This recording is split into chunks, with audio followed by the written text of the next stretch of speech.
All right, good evening, everybody, and welcome to the Ocean Currents lecture series for the summer of 2022.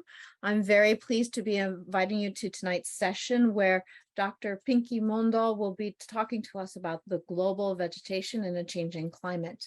My name is Dana Varone, and I am a faculty member here at UD, as well as the co-director of a brand new research center here on campus, the Gerard Mangone Climate Change Science and Policy Hub. This is a location where we can bring researchers together from lots of different areas across the university with community partners to work to design solutions to pressing climate challenges. And I'm very excited to be able to introduce to you today my colleague, Dr. Pinki Mondal, who will be sharing her research. Dr. Mondal has been at the University of Delaware since 2018, where she joined the faculty in the Department of Geography and Spatial Sciences as an assistant professor. She is now the director of one of our undergraduate programs, the Environmental Science major. She came to us from Columbia University, where she was a postdoctoral research scientist and then a senior research associate. And before that, she was a postdoc at the University of Massachusetts.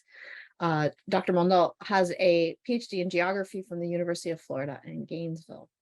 When I was preparing to introduce her, I took some time to look at recent publications, and I am very impressed by how Dr. Mondal has used her geospatial techniques to really shed light on pressing problems in lots of parts of our climate system, ranging from estuarine wetlands, coastal ecosystems to coffee production, national parks in Africa, and thinking about questions related to food security. So I'm sure she has a very interesting presentation for us tonight. And so without further ado, I'd like to present to you Dr. Pinki Mondal. Thank you, Dr. Varon. Thank you, everyone. Good evening. Thanks for joining us today here. So as you can tell from this slide, the title of my talk is Global Vegetation in a Changing Climate. And I wanted to start with a question to all of you. What is vegetation to you? And for me, it depends on who's asking. Vegetation can mean very different things to many different people, different communities, different scientific communities. If you are an urban ecologist, it probably means urban wetlands, urban green spaces. If you are a coastal ecologist, you probably care more about mangroves and coastal wetlands. And obviously, we have forest ecologists who are very passionate about changes in forests and other forest-like ecosystems. But what's the main point here is that we are blessed to have a planet with such diverse ecosystems, and each one of these ecosystems have something unique to offer. And vegetation plays a big role in that offering from these different ecosystems. As I mentioned, that these different ecosystems have something very unique to offer, but at the same time, they're almost always going through some sort of changes. Sometimes it's a natural variability that they're experiencing through ongoing climate variability or extreme climatic events. Sometimes it's by the humans. So as you can see, these are some of the infographics designed by IPBES, which is the Intergovernmental Science Policy Platform on Biodiversity and Ecosystem Services. And these are really great resources to communicate science, not just in a classroom, but beyond that. So for example, you can see from this particular slide that forest loss globally has probably kind of slowed down a bit since the 1990s. Before that, we saw huge loss in forest. But at the same time, since 2000, we have seen 7% of the intact forests lost. Now, there are many different studies that talk about the drivers, the mechanisms, and where this is happening. But you can take from this slide that there are many things to study about just forest, but vegetation does not stop there. If you care about wetlands, it's one of the three most particularly sensitive ecosystem, and over 85% of wetland area has been lost. And when we lose an ecosystem, it's not just nature we lose, we also lose livelihoods. Because, as as a society we grew, we kind of started depending on the nature, but also altering that nature to some extent that now that has started altering our lifestyles. In many parts of the world, communities, especially coastal communities, they have a very intricate or intimate relationship with these ecosystems. So when we lose 85% of that wetland, we lose sustainable livelihoods, which impact these communities. If you are just if you are just focusing on mangroves, even then we have lost close to 38% of mangroves, globally speaking. And these are important ecosystems, not just, as I just talked about communities, but also marine ecosystems, marine primary production. So when we kind of start thinking about how these different ecosystems are changing over time, over space, that's something as a research group we care about. Now, if you take a look at a global scenario, this graph or this picture is telling you the global greening trend. Now, this is a global study depending on LAI or leaf area index. So what you are literally seeing is how much leaf area can you see within a unit area. So it can be more number of leaves in a plant, or more dense vegetation, or more healthy vegetation. It can be anything, but all of these contribute to a higher LAI or leaf area index. So if you look at these colors, the greener areas are telling you that vegetation here, whatever type that is, that has been greened, meaning productivity has increased over time. Now, this is a trend showing between 2000 and 2018. It was derived from satellite sensor called MODIS, which is a moderate resolution satellite sensor. And all the brown areas that you see here, those are telling you about vegetation that is browning down, meaning the productivity is being reduced. They're either unhealthy or they're being thinned if it's a forest, or overall they are not doing great. Now, if you focus on certain areas such as India or China, you do see a lot of greening. What does that mean? Does that mean we are actually doing great in terms of protecting forests? Because we know, people have been cutting down forests in these countries because a lot of people, so we need land, and oftentimes, unfortunately, that comes at a cost. What happened after that, a few different global papers came out, so you can read up if you have time or if you're interested. They started talking about these trends, not just since 2000, but also since 1980s. And almost all of them reported an overall greening. And sometimes they talk about like greening has been slowed down a little bit in recent decades, but almost all of them kind of attribute that, identify certain drivers, and they identify that the increase in carbon dioxide has probably played a role in increasing productivity or making trees healthier. Now, what was important, that was not present in these studies, but identified by another global studies, is that a lot of this greening actually came from non-natural vegetation. So when you go back to the last slide, it's all vegetation. It includes natural vegetation like forest and wetlands, but there are also vegetation like croplands, farming, agricultural crops. They also contribute to this greening. And when they take that man-made portion out, or anthropogenic or managed vegetation out of the scene, here's what it looks like. So if you go back to India and China, you'd see that there are certain areas where we do see browning trends. So looking at it from different angles really give us an idea what's happening, not just globally, but regionally, because it's just not deforestation, meaning loss of forest, but it's also about where we are farming. If that farming is coming at a cost of deforestation, meaning cutting down forest, how we are losing our wetlands, only then we can tell kind of a foolproof story. Now, as a group, we study different ecosystems and not just forest, not just crops, because, and I'll tell you in a minute why that is. We come from, we are generally a broadly trained environmental geographers, and we have, extra training in geospatial data science. But the reason we are interested in not just forest or not just wetland is because these are integrated ecosystems. We call ourselves Earth Observation for Sustainable Ecosystem and Livelihood Research Group, in short, EASL Research Group. And most of the ecosystems that we study, those are multifunctional or multi-use ecosystems. So many of our projects have taken us to different regions of the world. So sometimes it's just around the corner in Maryland, sometimes it's Vietnam, sometimes in India, and we do have other study regions as well. But I just gave you these 3 snapshots because it kind of tells us about this integrated ecosystem or multifunctional ecosystems.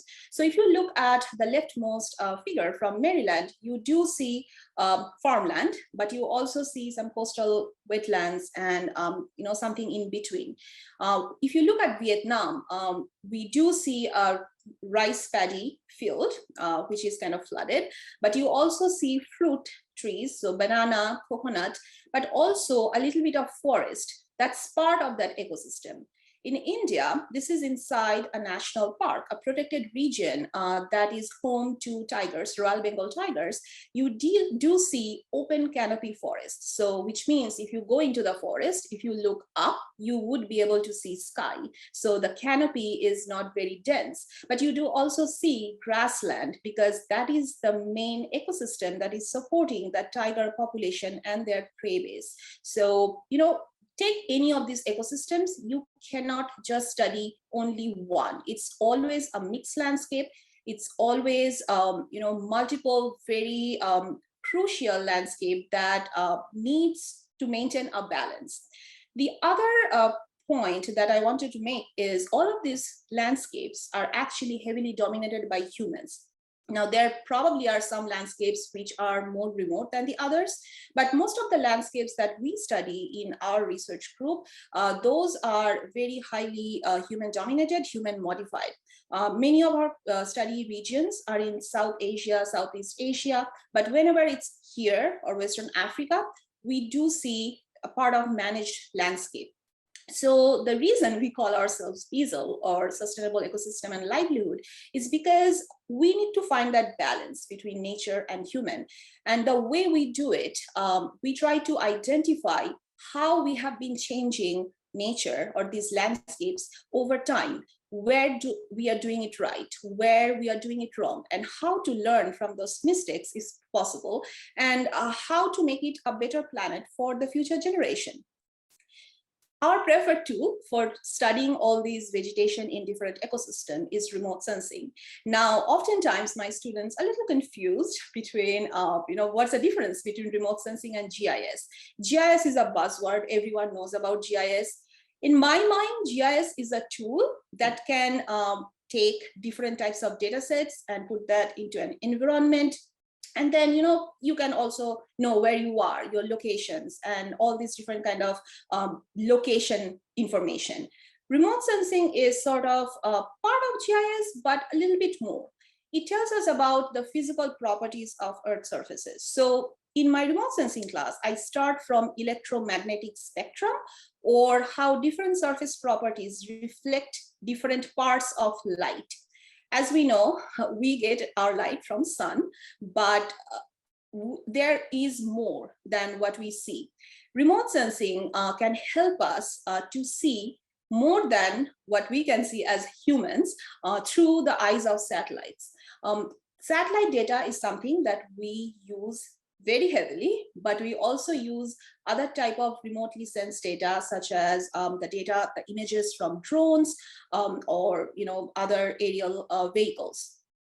The way it works that we get all these data, most of the time it comes at no cost at all. Well, to us, but it's actually taxpayers' money. But when we can download that data and we can analyze that, make different information, extract information out of it, And then we can relate that information to policymakers or landowners or our scientific community. So as I said, remote sensing starts from the physics of surface properties, and then GIS helps us to put that information in a context and help us convey that message. So what is remote sensing? So I briefly talked about satellite data. So you can think of it as, Earth taking a selfie. The only difference here is that NASA or ESA, which is European Space Agency, they are sending that camera out to the space. So although Earth here is taking the selfie, it is us, the humans, using their scientific mind, are actually controlling that image capturing mechanism. Now, there are many different types of satellites. There are hundreds of satellites. And if you take a look at the space, it's full of satellites. Not all of them are Earth observing. Here, I'll talk about only the satellites that take image of our Earth, because that's what we are interested in as a group. I'm showing you just two examples of the satellite sensors because those two are my favorite. So Landsat is a very long-term US mission that started back in the 70s, still ongoing. We are kind of waiting for Landsat 10. Sentinel is an European Space Agency mission, and it also has many different sensors, but I'm just showing you one. There are obviously many more satellite data that served us really, really well since the 70s. But I'm just telling you this two because those are the two that we use heavily in our research. Now, how does that work? What does a satellite image look like? Now, this was supposed to be a GIF. I just wanted to give you an idea how the satellite images look over the time, but the GIF did not work. What's a Zoom or webinar without a little bit of glitch? But what you're seeing here is an image from January 2021 from Delaware. This is a false color composite, which means if we were looking at it through our eyes, we would not see it like that. I highlighted the vegetation component of it. So anything green, those are vegetation in this scene. The best part about it is that all the satellite data, they have a very high temporal resolution. So Landsat can give us data every 12 days. Sentinel can give us data for every 5 or 6 days. There are other satellite sensors that actually capture entire Earth daily. Now, of course, there's a trade-off because if you're going for a daily image, then your detail within this image would be lower than this one, which is, which comes every 6 or 12 days. But it really depends on what you want to study and which satellite data you'll be using.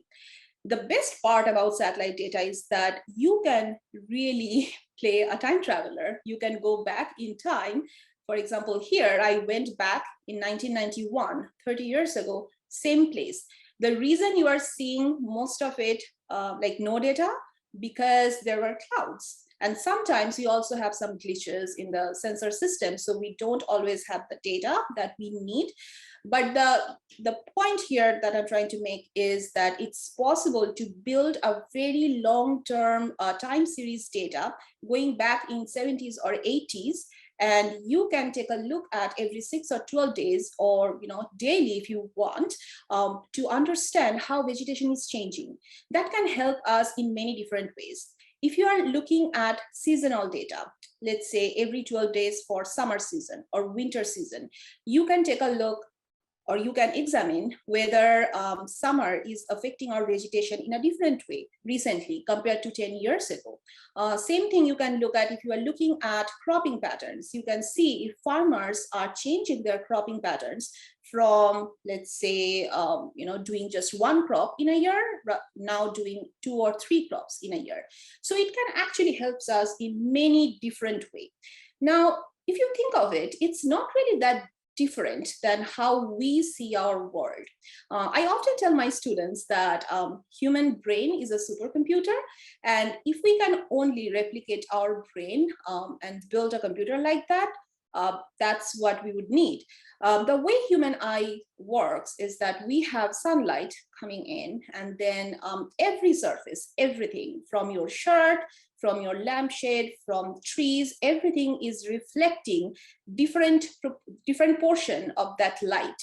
Now, what is being reflected most becomes the color. So for example, if I'm wearing a red shirt and you are seeing it as red because this fabric is actually reflecting red more than blue or green or other visible portion of that sunlight. Same thing happens with satellite data or any kind of remote sensing data. If we are capturing the reflected sunlight, we call it passive remote sensing because we are basically capturing what is being reflected by Earth surfaces. Sometimes we need active remote sensing because, if there's a cloud cover, passive remote sensing cannot really help us because that's a big problem. Sunlight cannot just go through or cannot come back through the cloud cover. So for that, we need radar data. And sensors have that, so they shoot some radar signal down towards Earth and then captures whatever is being reflected back. And that's called active remote sensing. We do use both depending on where we are. Let's say we are working in Vietnam during rainy season. A lot of rain, cannot see through cloud, cannot see what is being planted. So we would probably use radar data. If you're working in Delaware, let's say maybe winter time, or you do see a lot of data, not the one that I showed from 1991, but if you do get good quality passive remotely sensed data, which we call optical data, that's good too. So it really depends on what we are trying to capture, and based on that, we can choose our satellite data. All of these data are available for free. Anyone can download it. With the right kind of training, you can play a time traveler. Now, what exactly we look at when we look at vegetation? So as I mentioned, that this is all about how different surfaces are reflecting light, portion of light. Now, when I talk about healthy vegetation, I'm thinking green, very vibrant green trees or green plants, green wetlands. That's because human eyes can see green more than any other when it's coming from healthy tree. If we wear a satellite and if we could see near infrared, all the healthy vegetation the color of it would be infrared, near infrared. Luckily for us, satellites can see near infrared. So the scientists actually studied how vegetation or healthy vegetation reflect different portion of lights, and they put a channel that will capture the reflected light in the near infrared portion of the electromagnetic spectrum. So if you look at this graph, what you are seeing on your left, you have healthy vegetation which looks green to human eyes, but it's actually reflecting near infrared. Another property of healthy vegetation is that it does not reflect red light, not a lot. So if you just look at those two ratios, near infrared and red, you can create an index like the one I'm showing here, NDVI, or Normalized Difference Vegetation Index, most widely used vegetation index ever. There are many other, but I'm just focusing on NDVI here just to give you an idea. It's just a ratio. It just highlights this property that healthy vegetation reflects near infrared a lot more than red. If it's an unhealthy vegetation, then of course that the difference between near infrared and visible red becomes smaller. So your NDVI value, it decreases in value. So there's a spectrum of values for NDVI. If you look at it, it ranges from -1 to +1. And the higher the value, the better is the health for vegetation. Now, generally, crops or open forest, they range somewhere between 0.33 and 0.66. Anything above 0.6 would be tropical rainforest, very dense forest with very lush green vegetation. Negative values could be anything non-vegetation. It could be either very unhealthy vegetation or bare soil or water. So, you can utilize this index in whichever way it, suits you. This is one way to look at vegetation through satellite remote sensing. The other way is what I called the art of making maps from digital images, or image classification. So basically what we are doing here, rather than calculating or creating a mathematical equation, we are taking a satellite image and then you are converting that using obviously traditional knowledge or expert knowledge, and these days machine learning, to convert those satellite images into something much simpler. So this is a very simplistic view of what image classification does. So you have a satellite image full of little squares, what we call pixel. It's just like, if you have a phone camera, and if you took a picture with it, and if you just keep on zooming, at some point your image will start to break and you would actually see little tiny squares. Any image is composed of these tiny squares called pixel. Remember when new phone camera came out with some mega or million pixels? That means your phone camera can now take photos with very high details. The more numbers of pixels, the better is the quality of your image. Same thing with satellite image. Now, image classification changes for each pixel value to something that makes sense in real world. As I said, it takes years of training, a lot of traditional knowledge and local knowledge and expert knowledge. We need to go visit the fields to identify what is what, to not just to learn, but also to train the computer.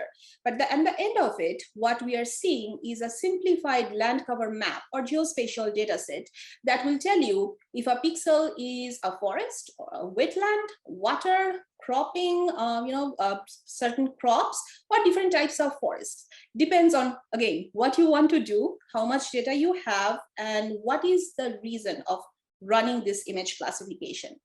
Now that you have two ways of identifying vegetation, one through vegetation index like NDVI, which typically tells us about vegetation health, or an image classification, let's see what we can do with it. So I'm going to show you a few different things that we have utilized these techniques in identifying, different pressing issues. The first one is conservation. It could be forest conservation, it could be wildlife conservation. In many parts of the world, they're interconnected. So for example, in India, my PhD was in a national park in central India. And the national park is protected in India. It's a special category of protection or conservation because it is home to Royal Bengal tigers, among many other endangered species. What happens when a forest is being notified as a national park? No one can live there. Now, these forests are also home to local people. They have been living there for generations. They don't know anything else. They don't know how to do farming.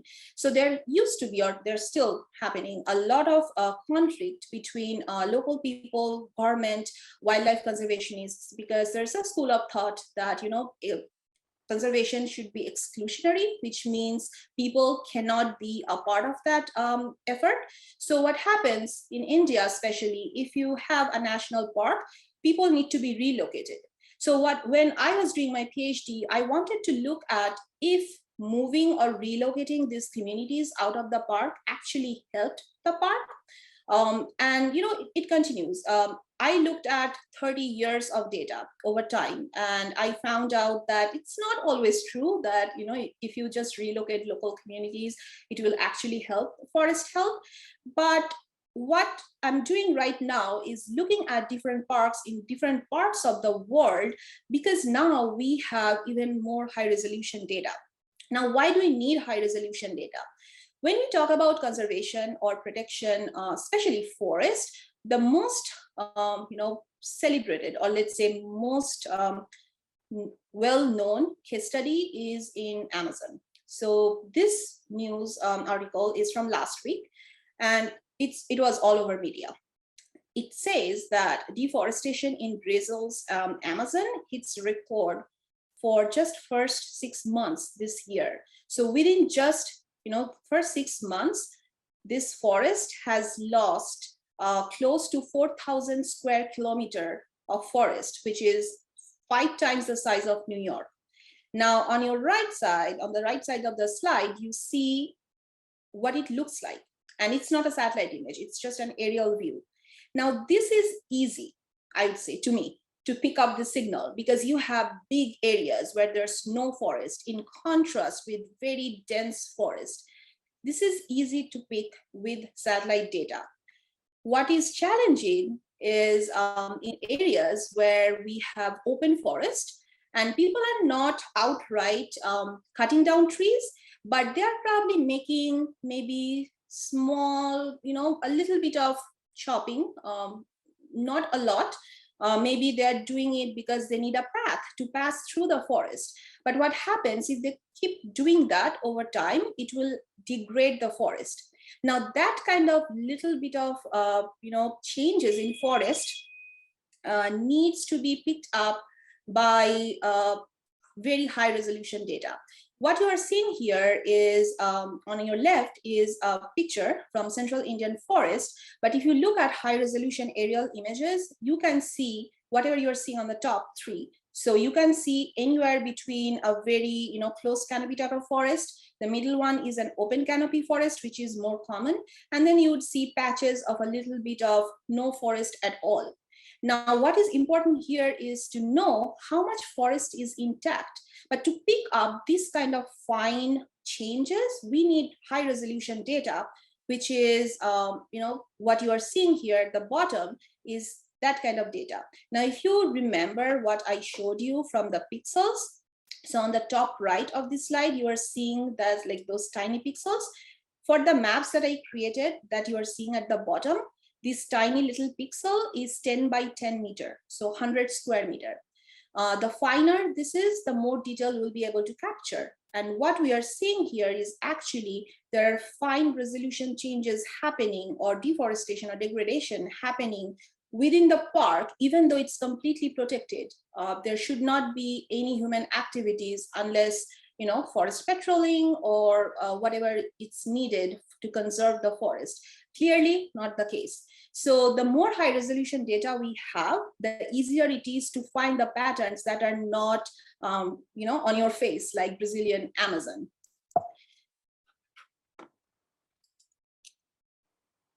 Now let's talk about mangroves. This is another natural vegetation that I have been studying for some time now. I started in West Africa, but recently we worked on something I would not say it's close to my heart, but it definitely has a personal connection. We looked at the impact of a recent cyclone, which is Amphan, that hit India and Bangladesh in May of 2020. And I'll tell you why. So everything that you are seeing here, these are from popular media. On your left, you're seeing how Cyclone Amphan impacted different regions. All these pictures are from Kolkata, which is my hometown. When this happened, it was under lockdown. COVID had just kind of hit. All the countries are going into shutdown mode. Amphan hit in May 2020. What you are seeing here at the bottom is actually the airport that I generally land whenever I go visit my family. My family is still there. I could not contact them for 10 days because they lost power. There is no internet connection. And I was not sure what to do because I could not contact anyone, no friends, no family, no neighbor. So I started looking at data, something that I do anyway for my research, and trying to understand what's happening on the ground. Are there still water on the ground? Because if it's waterlogged, then people won't be able to move. Are there trees that are still down in the city? Because that would, tell me about the power outage. So based on that research, on the bottom right, you are seeing a popular article that they covered our study recently. So if you're interested, feel free to go read that. They were interested in focusing on just the mangrove. So as part of this study, we not only looked at how Amphan impacted a lot of study area in India and Bangladesh, but also because it also covers a very special biological hotspot, Sundarban Mangrove Reserve. It was part of that area. So we wanted to focus there as well. So this study that I'm talking about, we looked at not just coastal inundation, but also how the mangrove was damaged after Amphan. Now, mangrove, if you are familiar with that, it's really the first line of defense for coastal communities. If you look at the map, here is India and Bangladesh. The solid red line is Amphan track. It really went straight through my state, West Bengal. Kolkata is somewhere here, but everything here in this light green are the districts in another state called Orissa. And then the light yellow ones are the states in West Bengal. And then everything in gray, these are in Bangladesh. So there's a country boundary that goes through here. Now there are almost 39 districts that we studied here, but we also kind of took a deeper dive into the mangrove damage here that's happening. And the reason is that, again, mangrove is not just a reserve, very celebrated one that provides home to Royal Bengal tigers, flagship species, everyone loves them, but it also provides home to millions of people. And they lost a lot of their livelihoods after that event. So what we wanted to see is that where mangrove is damaged, because if it's damaged, then, if there are other events that are happening or, predicted to happen in near future, what else we can do as a precaution. So what you are seeing here, the top right one is NDVI change, which means I went back in time using satellite data and calculated NDVI for before Amphan, and then after Amphan, we gave them a little bit of time to recover because mangrove is known to be resilient. And we kind of looked at how mangrove has changed, or rather mangrove health has changed. And you would see everything that is pink on this top right, these are showing damages or reduced health. Now, can we directly connect that to Amphan? It's difficult because there have been many cyclones that's been hitting, and there's always a legacy effect. And if a portion of a forest like mangrove forest is being hit by different cyclonic events over and over, obviously their health will be reduced over the years. So again, it's difficult to tie this reduced health to one single event, but it also tells us that there are certain areas, especially in the Indian part of Sundarban, which coincidentally it's close to Amphan track, but also has short mangroves. So they were more impacted than the other ones, which are taller mangrove, but also away from the Amphan track. And we also made sure that whatever we are seeing, these are statistically significant and something that can be utilized by the policymakers on the ground. So we made all this data open. The paper is open, so feel free to go to our research lab website and download the paper and read. And if you have any questions, I'll be happy to answer. That's because, being in a coastal state, coastal inundation or even mangroves, in Florida or elsewhere, we are not strangers to it. And the good part about developing methods like this is that these are reproducible or transferable. So you can literally take this method and apply to another part of the country that is going through similar kind of changes or was hit by a cyclonic event. And you can actually do a long-term impact study all across the globe utilizing similar methods. Now, we just talked about two of the natural vegetation. Let's talk about managed vegetation or farming or cropping. Now, some of our projects have been looking at how ongoing climatic variability and changes are affecting food security, and more now than previous years, it is being impacted by extreme events like drought or flood. So for droughts, we went to India and tried to study what's happening there. Now, India gives us a very interesting example, it's not just home of smallholder farmers who oftentimes do not have a lot of resources, unlike US or even northern part of India. But many of the times when I talk to them, they tell us that they really don't know what's going to happen in 10 years. So they're really, really vulnerable. And to understand this smallholder farming, we needed high resolution data because most of the time, these farms are tiny compared to the US farms. So these farms are probably, if you look at the scale, these are like, a few meters sometimes, less than 2 hectares. That's the definition of small farming. What we wanted to do is first identify the farming, because oftentimes it's challenging to get that out of the forest signature. If you remember in India, the picture that I was showing, it's oftentimes interspersed with trees and other type of different vegetation patches. So that was the first challenge, to get the cropping signature out of the other vegetation. And once we had that, again, utilizing very high resolution sentinel, I won't say very high, it's high resolution, 10 meter. What we wanted to look at, how different subregions in India actually came back after a specific event. So in India, more than 50% is grain fed, which means during the rainy season, which goes from May to November, most of the farmers plant around that time. And if they still have resources like irrigation or money or seed, they will probably try to get another winter crop. Winter is nothing like here. Winter is very mild, so in 70s degree Fahrenheit.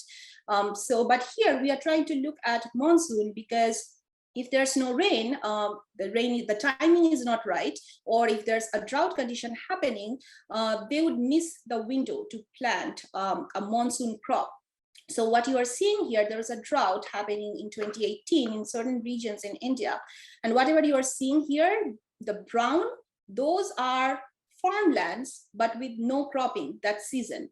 And we wanted to see the next monsoon season, which is next year, how many of these farms came back into farming. And you can see that most of them did, but there are still enough farms which could not come back. So the next step would be to understand what made some farmers more vulnerable to these extreme events, and what are some of the resources that these other farmers had who could come back after such a drought event. Again, it's not just the drought that is affecting our food security. Unfortunately, many times countries like India or Vietnam, drought and flood is happening at the same time. So when a drought is happening in the southern part of India, flood will be happening in northeastern part of India. But for this particular study, we went to Vietnam because first, it's a beautiful country, but also I wanted to study how national level policies kind of change the farming pattern, which in turn can change the local ecology. So Vietnam at some point was going through some rough phases, and the government was not very sure how to feed the population. So they put in a policy that will kind of compel all the smallholder farmers to go for 3 rice crops. So generally it's a mixed kind of farming. So people will do, pick one season because it's a tropical country, rain is abundant. So they will pick any of the season to do rice paddy, and then they will probably do an aquaculture. Now that was more in line of the natural balance. But the moment this policy came into place, they were forced to go into rice paddy all 3 seasons. Now this might alter the local ecosystem in different ways. First, when a drought hits, if you're doing rice crop, that means you are more vulnerable to it because you do not have any other plan. But at the same time, if your 3rd rice crop is actually being supported by natural dike development, that will alter what is happening downstream. So we have been seeing a lot of more flood downstream. This is Vietnamese Mekong Delta, and we have been using radar data from Sentinel that actually tells us if there's a standing water. So everything in purple, those are flooded fields because water is needed for rice paddy.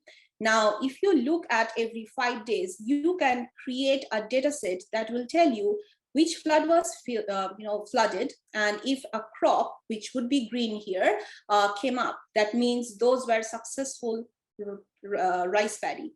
If you can do that for like 10 years, it can tell you if the farmers are changing their cropping behavior, if they're going from 2 to 3 rice crop or 3 to 2 coming back.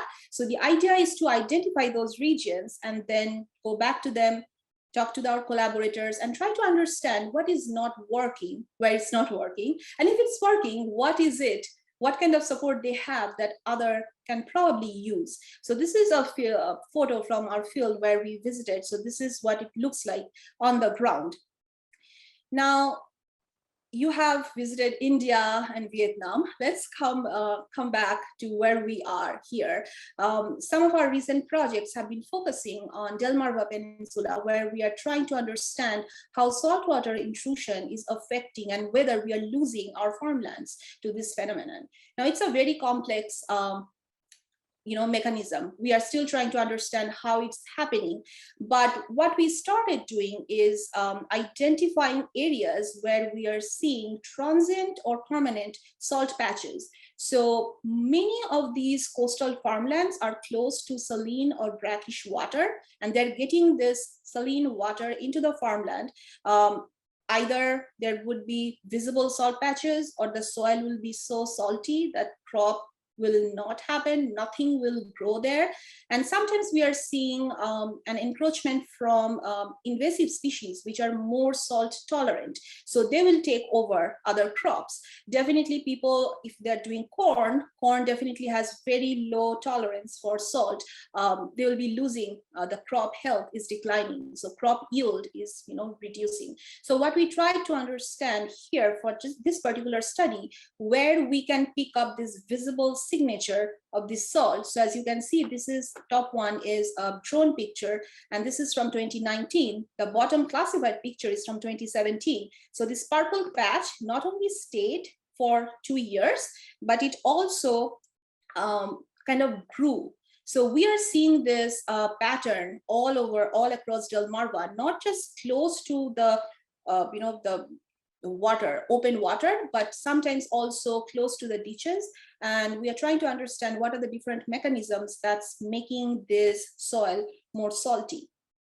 Now, going through all these different test cases, if I may say so, what is the unifying theme? So the traditional line of inquiry in geography is where the change is happening, why is it happening, and what is driving these changes. So following these lines, we are trying to understand how to achieve a sustainable ecosystem and livelihood.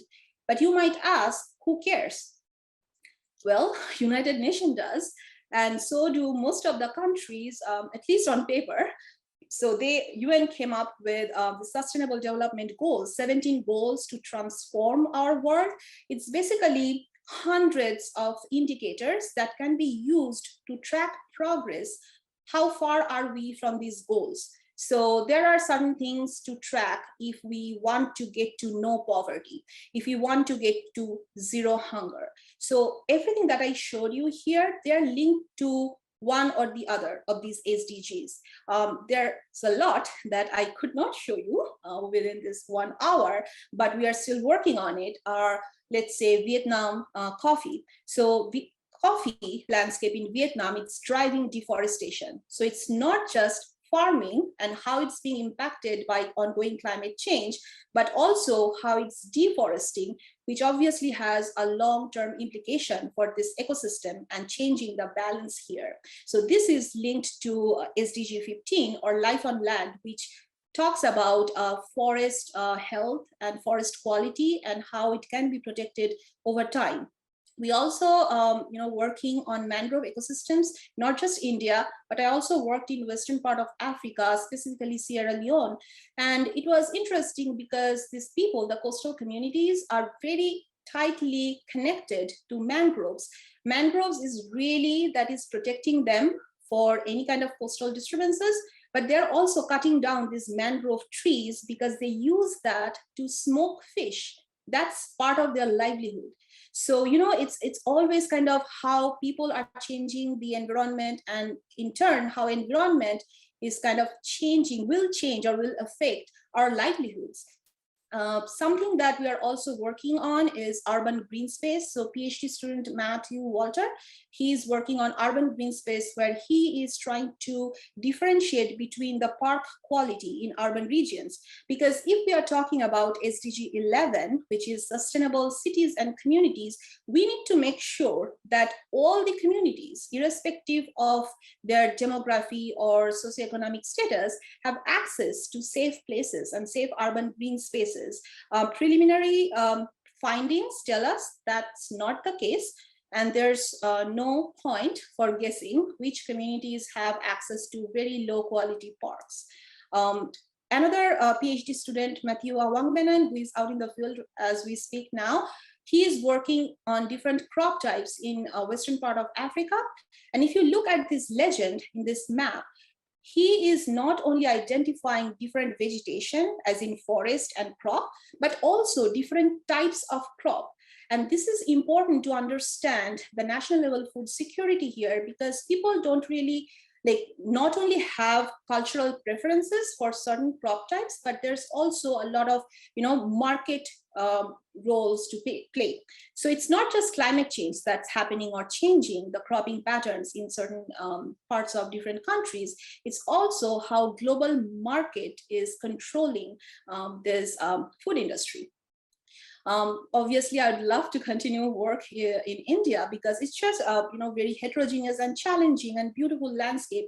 It not only kind of connects me to multiple SDGs or sustainable development goals, but it also kind of keeps me grounded, because whenever I talk to these farmers, they pretty much tell me how vulnerable we are as a society. Sometimes, sitting in my office or getting my food from one of the supermarket chains here might not give me that idea, but talking to them, it really what gives me, I don't know, sometimes it's hope, sometimes it's not, but I guess that's what keeps us going as academics. So I'd like to thank all the funding agencies who supported not just me and my students, but also my collaborators, because these are truly interdisciplinary and collaborative work, and nothing would have been possible without my research group. So I thank them the most, but I would stop here and I will take any questions that you might have. Well, thank you, Dr. Mondal, for a very, very interesting presentation. I encourage everyone, if you have questions, to go ahead and type them out in the Q&A as opposed to in the chat. And while we're waiting for people to start typing their questions, I have a couple of questions for you. One of my questions is that it's very clear that spending some time talking with members of communities like the smallholder farmers is really important to better understand what you're seeing with the remote sensing techniques. What are some of the challenges to talking with the smallholder farmers and maybe trying to explain to them what you're doing and how they might help? Right. It depends on the country. Here, the most challenging part is getting permits to visit farms. Luckily, we have partner agencies that we are working with here, Maryland Department of Planning, Eastern Shoreland Conservancy, who have access and who have built this trust over the years, and literally something that we are leveraging. But it's really humbling, what they think of the research and how to communicate it better and how to make it relevant for them on the ground. In India, it would be the remoteness sometimes. So for example, to visit some of the farms, I would start 4 a.m. and I would travel until 3 so that I can catch them before they go out to do farming. So it really depends on where we are. In Vietnam, it was definitely language, because I always prefer to talk to people. And in India, I kind of speak the languages where I have visited. I would not claim that I know all 200 different languages in India, but especially the places that I have visited, I do speak the language, so I understand. Because sometimes it's, it's not easy to to get that sentiment if you are just doing an interview. So if you don't know the language, definitely that's a challenge. So in Vietnam, thankfully, I'm collaborating with Can Tho University, researchers and scientists there. I had a great team of students, who took us to visit these fields. So I definitely rely on my collaborators for this. But research-wise, most of them do understand what we are trying to see, and they are smart. This is their lived experience. So they don't need us to tell them that climate is changing and it's getting more erratic. In India, many places we are seeing, a lot of rainfall within a short period of time and then a long dry spell. So they're living it. What they always want is a better support system from the government.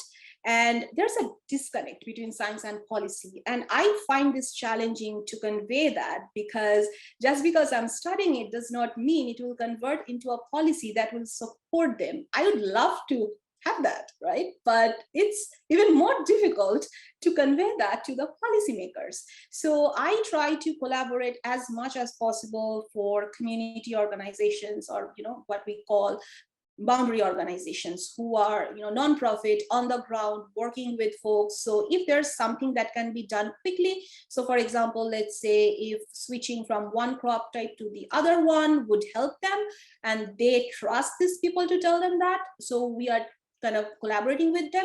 If I want to come from like all the way up to the top and a policy, well, hasn't happened yet. I'm not saying that has never happened, but it takes time, and I'm also kind of just starting. So hopefully in my lifetime, I will see that.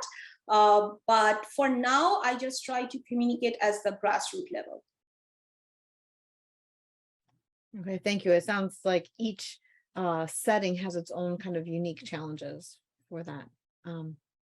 The other question I have to ask is maybe a little bit unfair, but it's my bias as a cloud scientist. And so you were saying that using some of these techniques, particularly when you were speaking about NDVI, it's very difficult to use when it's cloudy. And I wondered if this limits the effectiveness of this particular technique in very, very cloudy areas where there's pretty persistent cloud cover. Yes, absolutely. And, we have been waiting for something that can help us looking at these areas where there's persistent cloud cover, especially tropical countries. And that's why a lot of study in early days were focusing on cloud-free season, because we just couldn't see, like optical remote sensing doesn't work, cloudy regions. So either we were missing seasons, which is again prohibitive, because we cannot really see whether they're planting during the rainy season, and we just don't have a long data record, right? And you can peak. So for example, for the Amphan study, I wanted to look at right after Amphan. Unfortunately, that was also kind of starting of the monsoon season. So the cyclone kind of brought in that season. And I just couldn't find a cloud-free image. It was like big data gaps. So, that's not how science is done. So yes, definitely it was challenging with radar data now available. It's becoming easier for us, but then again, that record starts in 2015. All the other radar data product, globally available data product, they were not free before, and they were also spotty. So if you want wall-to-wall coverage, throughout the year, pretty much you are limited to have your study starting in 2015 and up. That's often a common problem with new sensors or new sensor networks also. So even on the ground, we can have that kind of sparsity. Are there any additional questions from the Q&A? I'm not seeing any on my side.